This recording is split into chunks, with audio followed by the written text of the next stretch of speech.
Thank you very much, Mr. Deputy President. Please, let's take our seats. Mr. Deputy President, Your Ladyship, Chief Justice of the Republic of Kenya and President of the Supreme Court,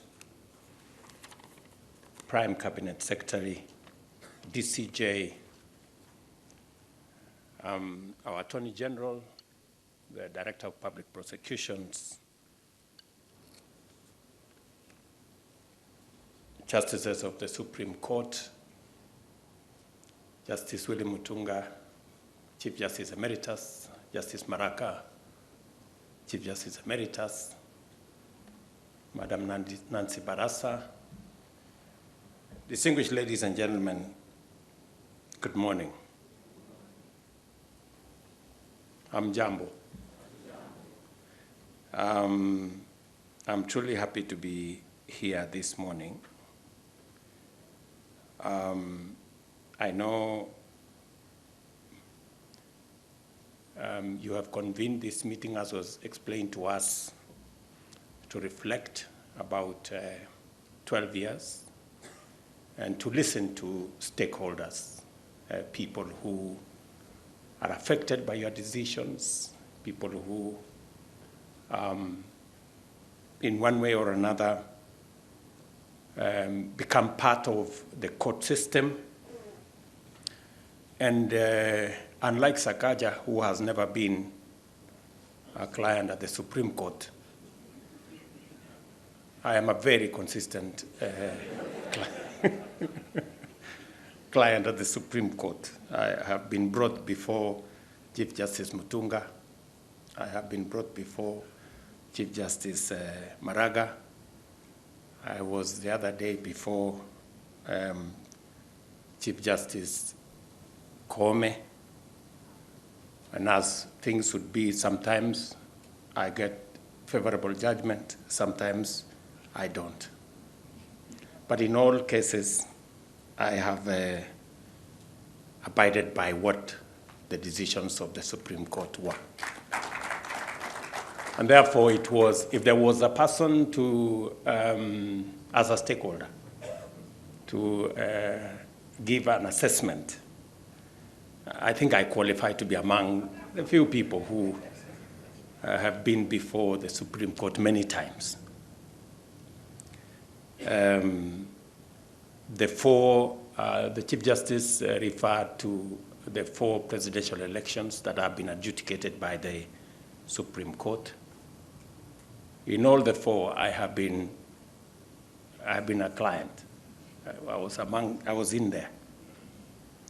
And therefore, it is an honor for me to join you in commemorating 12 years since the establishment of Kenya's Supreme Court, an iconic institution that, along with devolution and the Bill of Rights, stands as one of the most transformative innovations in our progressive 2010 Constitution. As Kenya's apex judicial body, the Supreme Court is entrusted with the sacrosanct mandate to uphold and promote the purpose and principles of our constitutional order. By virtue of its unique complement of exclusive, original, appellate, and advisory jurisdictions, it possesses the necessary authority to arbitrate, to advise, and to guide the institutions of our republic as they perform their roles of giving full expression to the will of the people as inscribed in our Constitution. The Supreme Court, therefore, serves a powerful symbolic role as the highest representation of the values and institutions of justice in our land and the fulfillment of people's determined quest for a judiciary grounded in inclusivity, fairness, justice, and constitutionalism. It was designed not merely to interpret law, but also to resolutely underwrite and defend justice for all Kenyans. 14 years after the promulgation of the Constitution, we continue on the journey of implementing the vision for a stable, secure, prosperous, open, and democratic society grounded in freedom, justice, and the rule of law. And central to this monumental endeavor is the Supreme Court, which has guided the judiciary in orienting the national ideology towards the legitimate pursuit of every aspiration and resisting the temptation to compromise our values for the illusion of political expediency, however well-meaning. 12 years after its establishment, it is difficult for us to imagine how the Republic of Kenya existed for many decades without a Supreme Court. It has helped us reject the many false dichotomies that once constrained our policies and politics, including the belief that freedom must be sacrificed for security and that democracy and stability are mutually exclusive, or that sustainable development is the monopoly of the centralized government. You've heard Sakaja speak very eloquently about what the Supreme Court has done on matters devolution. It is therefore fitting that this conference invites us to reflect on the Supreme Court's jurisprudence over the past 12 years. In doing so, we recognize both successes and areas for critique as we consider the court's evolution, its impact on Kenya's constitutional landscape, and its commitment to protecting the rights and aspirations of all Kenyans. True to the court's philosophy, bold honesty is the best policy, and this occasion calls us to reflect candidly on its journey, progress, challenges, and impact. To appreciate the achievement represented by the Supreme Court's creation, we must revisit the hard lessons of the 2007 presidential election crisis. That crisis exposed deep-seated systemic failures and a profound erosion of public trust in our electoral and judicial processes, fracturing the people's trust in the rule of law. Consequently, a disputed election outcome triggered underlying conflicts that nearly drove the nation to the brink of almost total collapse. It was realized then that rebuilding trust and restoring faith in the rule of law was indispensable, and that a credible, authoritative mechanism for resolving presidential election disputes was the only way to prevent elections from threatening rather than renewing our nationhood. The 2010 Constitution, therefore, established the Supreme Court as a unique institution with hybrid jurisdiction, symbolizing its special status. Its exclusive original jurisdiction over presidential election disputes is a legacy of the 2000 never again moment.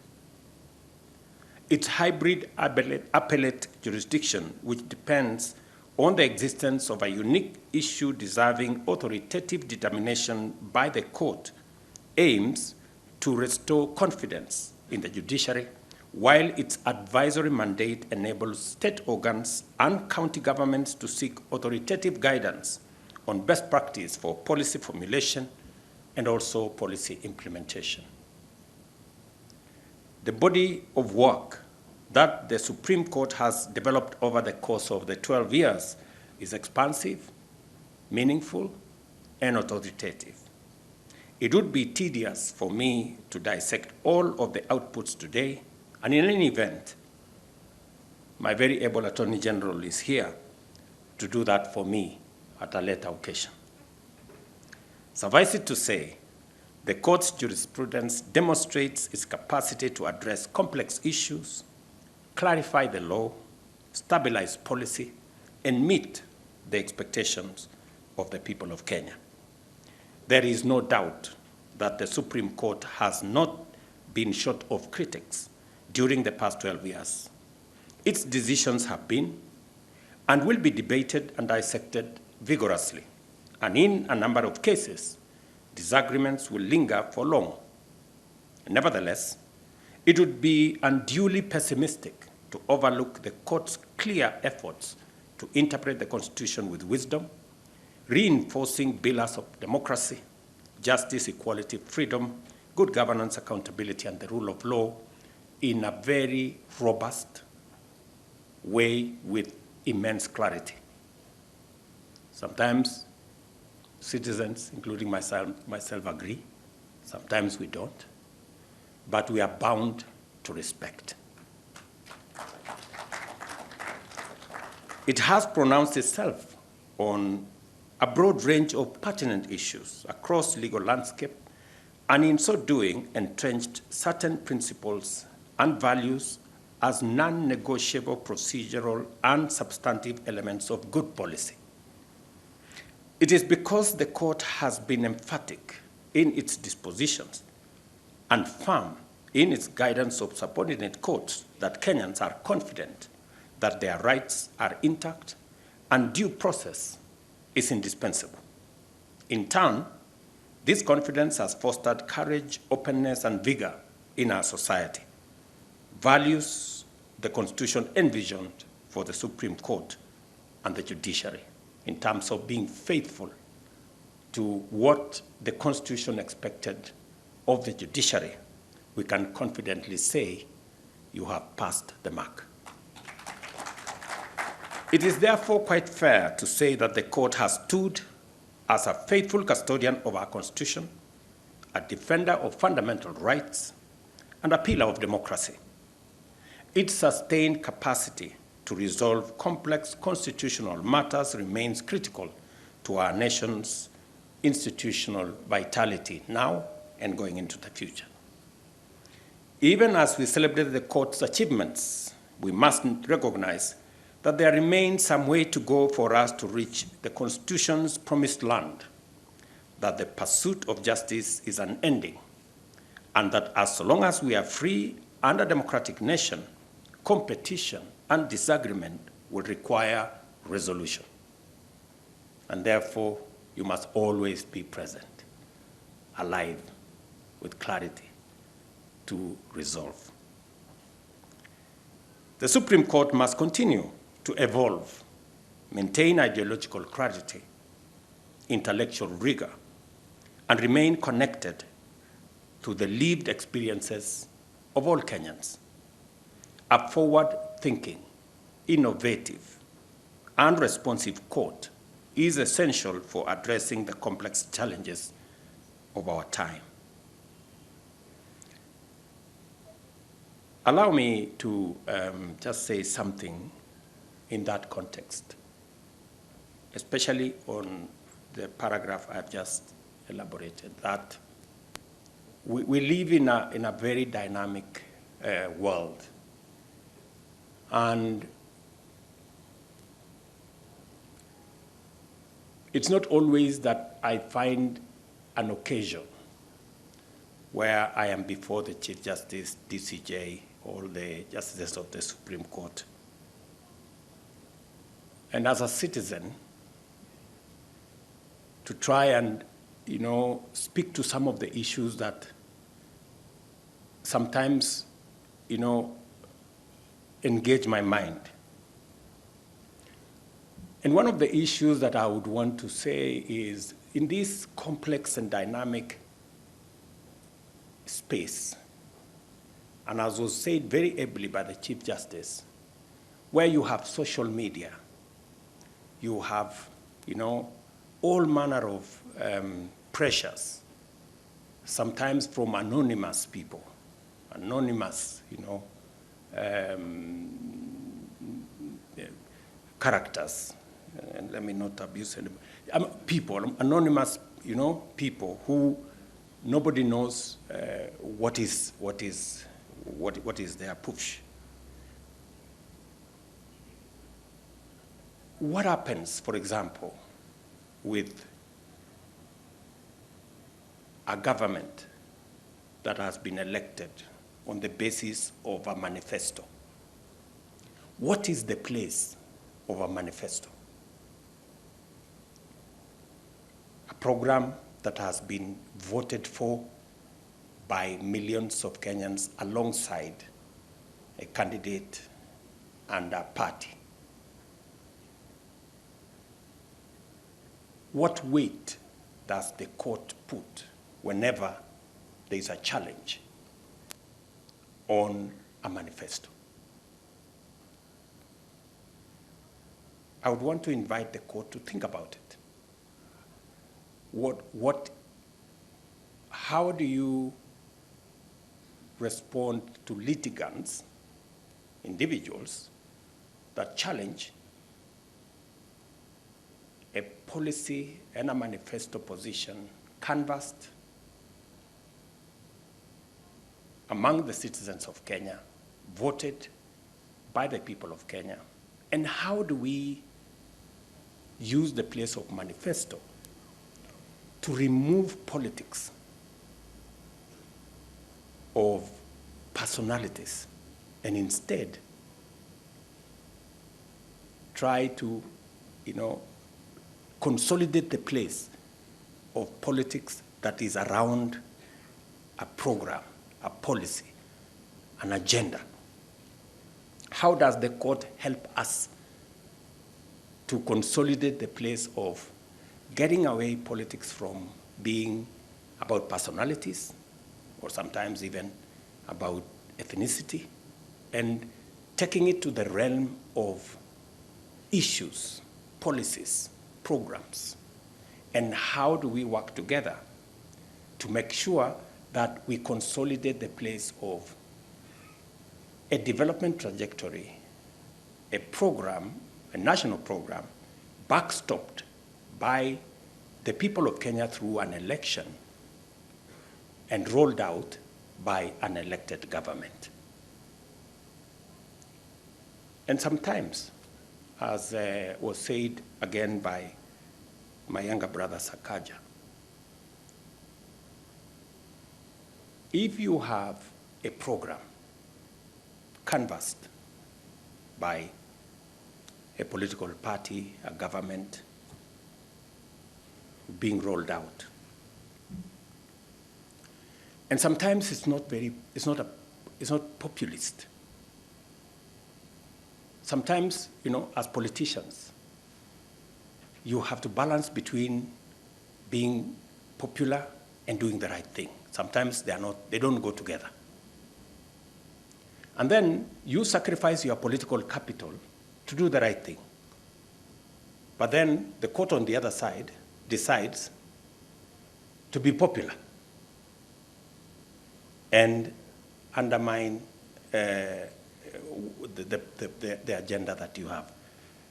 And allow me, Madam Chief Justice, to appear before you on this matter. And I hope I am not abusing the court process, on this matter. I'm just trying to, in a very simple way, to put my thoughts across so that, maybe the court can apply its mind to it and help us, chart this course as Kenyans. Because it's me today, it's somebody else tomorrow, it's the next person the next day. And we all must think about this. So that particular matter is sometimes is a matter that informs some of the things that we do. And I am a layman, but we're told that the court also makes decisions. Sometimes they have to factor in public interest. Where does public interest, populism, playing to the gallery, where is that? How do we nuance it so that it is managed properly and we don't drop the ball? So this is just thoughts, and I'm really happy that Madam Chief Justice has said it clearly that we need to consult more, as institutions. What has become clear during the course of constitutional implementation and in the life of the Supreme Court is that notwithstanding the principle of separation of powers and the need for checks and balances, cooperation between organs of government and among state institutions is necessary, is also desirable, and this is for the promotion of national interest and constitutionalism. And that brings me again to the matter that was canvassed by my deputy here.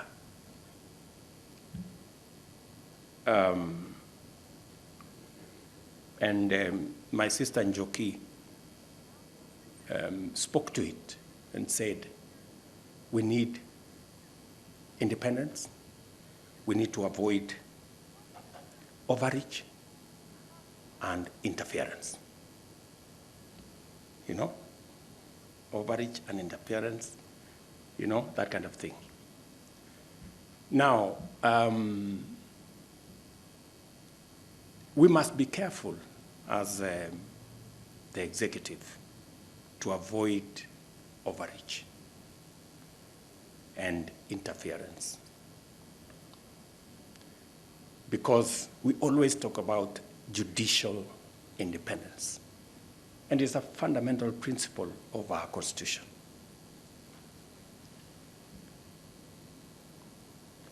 And there is a remedy for executive overreach, because the judiciary will do something about it. But what happens when we have judicial overreach and judicial interference? Who will help us to resolve it? You know, I know these are, and I hope I'm not making difficult things here. I'm just asking myself as a layman, and maybe I now have a good deputy, a professor. Maybe he'll help educate me when we have some time. But again, I would really want to ask ourselves, and so that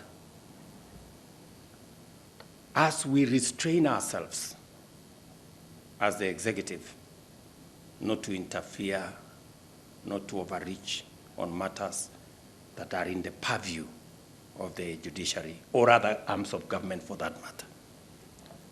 I think there is an equally very high responsibility on the part of the judiciary to restrain itself, and I think the Chief Justice here said so, to restrain itself on matters that are in the purview of other arms of government, so that we can have the committee of working together and the interdependence while respecting our independence or the independence of other arms of government.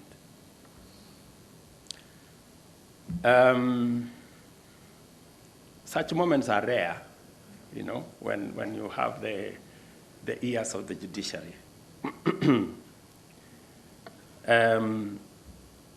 I think I have said the three things that I really wanted, just as a citizen, to, you know, juggle the minds of our judicial leaders and judicial officers,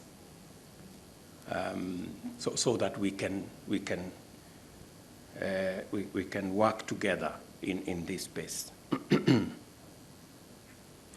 Effective collaboration, this is what I'm talking about, in the national interest. And you heard my deputy say, you know, there is public interest, which sometimes is about maybe what the social media has said. What the social media has said, is it public interest? What is it? You know, we need to, there must be a balance. And then there is national interest. These are propositions that we need to think about so that we can carry it along in our jurisprudence and also in our life as a nation. No single institution or organ is entire of itself or viable in isolation. I'm encouraged by the increased confidence with which various arms of government are exploring areas of partnership and collaboration. And by so doing, we are breaking long-standing barriers to unlock the power of institutional synergy. There's a lot that we can achieve through institutional synergy, finding ways that we can make all the institutions work. And I agree with the Chief Justice that we must build strong institutions that can withstand even weaknesses of individuals. That sometimes, because we are human, sometimes individuals may be weak, but if you have strong institutions, they can even carry weak people across or stop tyrants also. Strong institutions can stop rogue people from also taking advantage of the system. And as we have consistently and repeatedly demonstrated, such partnerships are beneficial when pursued transparently and in public interest. Through this approach, the executive has found opportunity to engage the legislature and judiciary over the national budget, and also to support the expansion of judiciary's infrastructure, among other consultative endeavors.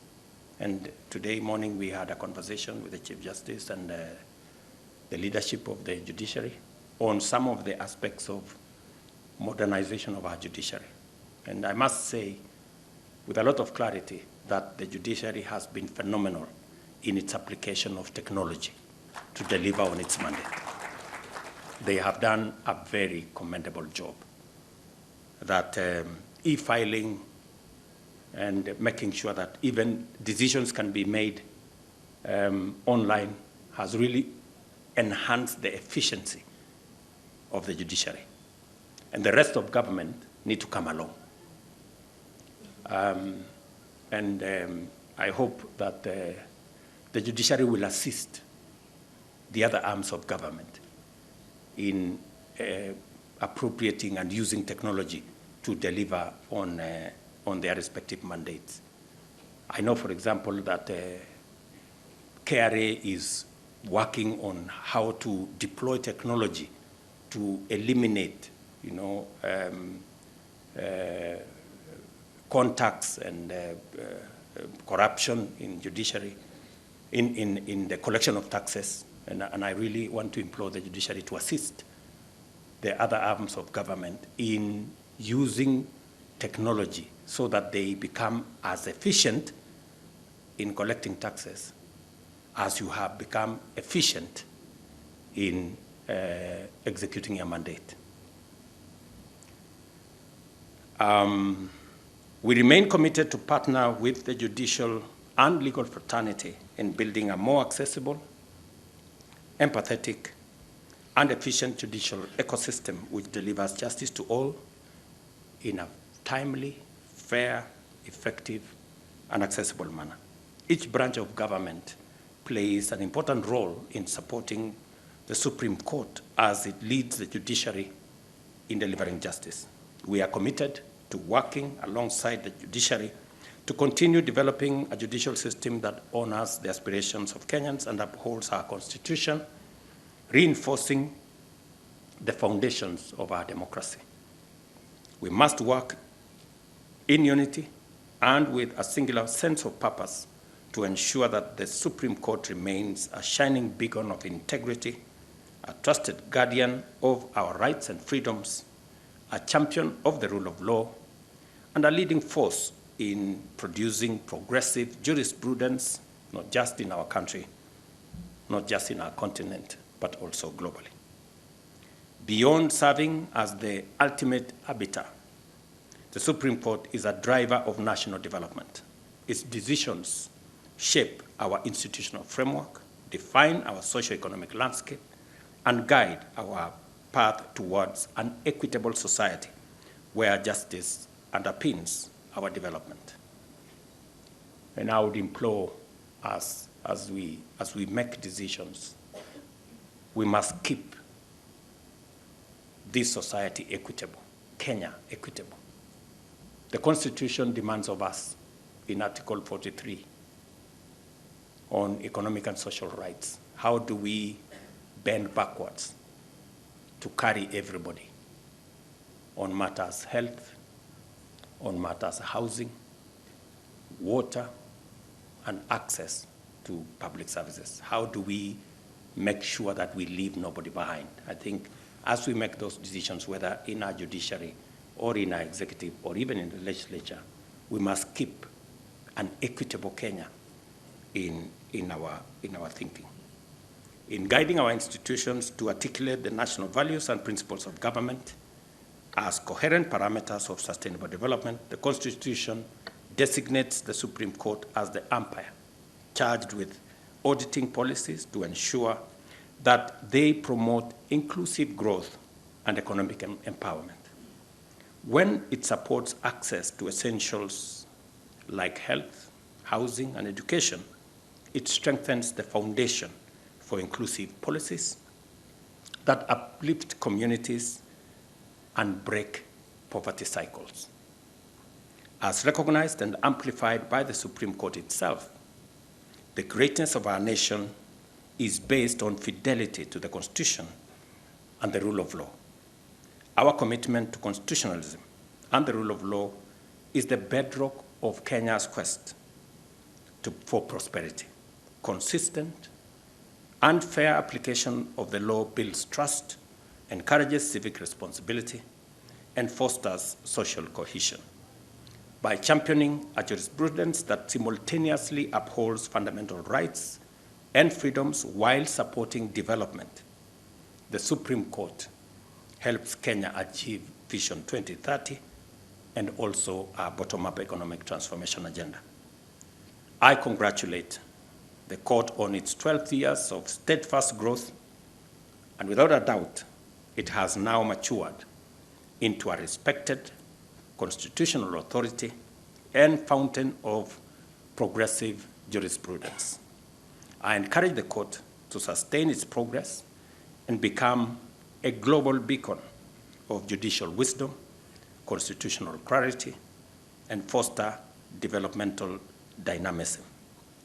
May this conference inspire deeper reflection and introspection on the Supreme Court's role in national transformation and energize all participants in their pursuit of a more just and equitable Kenya.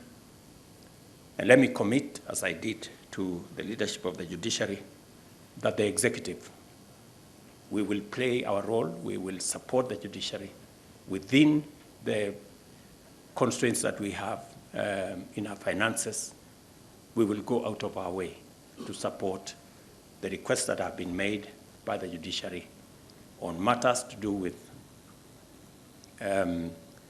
enabling our judicial officers to be to work in a much more enabled environment, and to also provide the physical facilities necessary. And I'm very happy that the governor of Nairobi has agreed that we will work together to make sure that there is a new place for the judiciary and for the Supreme Court. Asanteni sana. God bless you. God bless our great country, Kenya. Thank you very much.